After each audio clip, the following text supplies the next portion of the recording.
Where was Bobby Wine when the Acholi people were dying in the camps?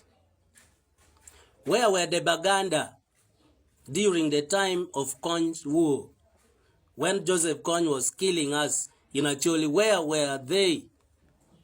This is a very, very common comment that is being spread by propagandists in NRM to make sure people don't welcome NUP, to make sure people don't welcome the National Unity Platform.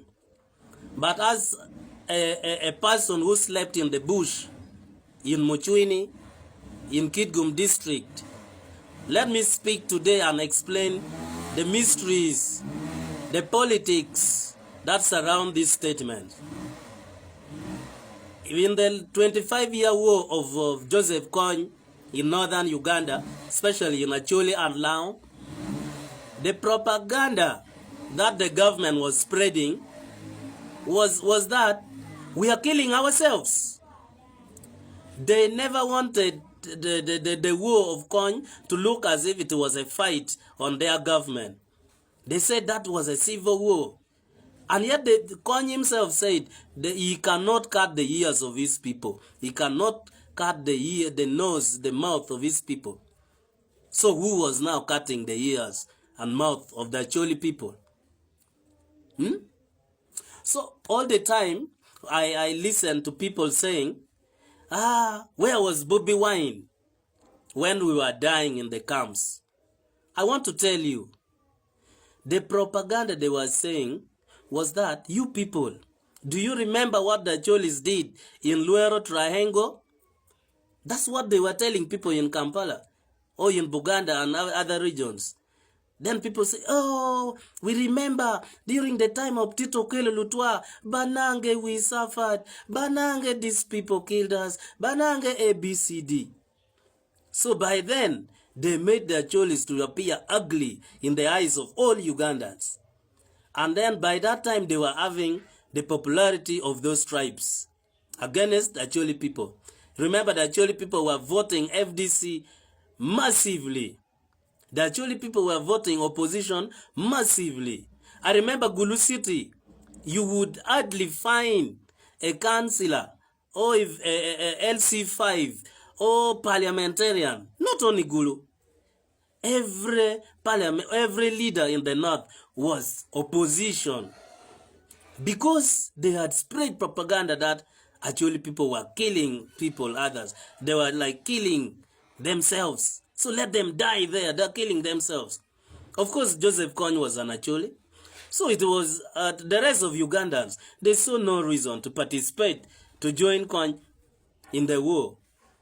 This is now why I say, for any war to be won, it has to possess a political backing. It should come from something that is common for all tribes in Uganda. And that is how the UPM, after they lost, when Museveni decided to go to the bush, many people joined him because it was not him who was begrudged by the regime of Tito Okello. Many people saw that that government was not fitting for that time. Remember, that was the time elites started coming. Ugandans who had studied abroad, others who had the knowledge, children who were whose parents were in the church, they started coming up. So they saw as if this person who is not well educated, no, let's go to the bush. They saw as if they were sidelined because now Obote coming from Lao, most of the soldiers, Tito Okello was the head of the military. So that time, it was as if all Ugandans were against the Northerners. They joined Museveni to fight and remove Obote and after remove Tito Okello. Now, the same thing is what they want to do at this time. At this time that Ugandans want to unite against Museveni, is the same thing they are now coming to tell us, the Acholi people. You people, when you were dying in the camps, did the Baganda come here? Did they come to die with you? What did you expect? We were in camps. The northern was sealed off from every part of Uganda. Trade was cut off. They didn't even want our stories to be known. Okay? You see the way they are treating people in the camps, of Sudanese in the camps. Was it the same way they treated us? For us, we suffered. We suffered. You find your mother-in-law, the house is there. Your house is here. The daughter is your wife. That is why culture was eroded. So whenever we speak about this, we people who have at least had some knowledge in political science, we don't see with these eyes. We see with the mind's eye. Okay? We don't just see with our eyes. We see with the eye of the mind. And that is how we can handle. But if you're supposed to see things and listen to propagandists around, they will speak because they want to eat. And we can't blame them. We just blame now their future because it is dark. They're pushing their children because of survival. So I just want this video to go clearly to you people that if we are going to unite, we are going to win this dictatorship. Right now, the country has united themselves. Central is united. Eastern is united. It is now Northern to unite so that we remove this man once and for all. And we start a new beginning, a new Uganda. Oh my God.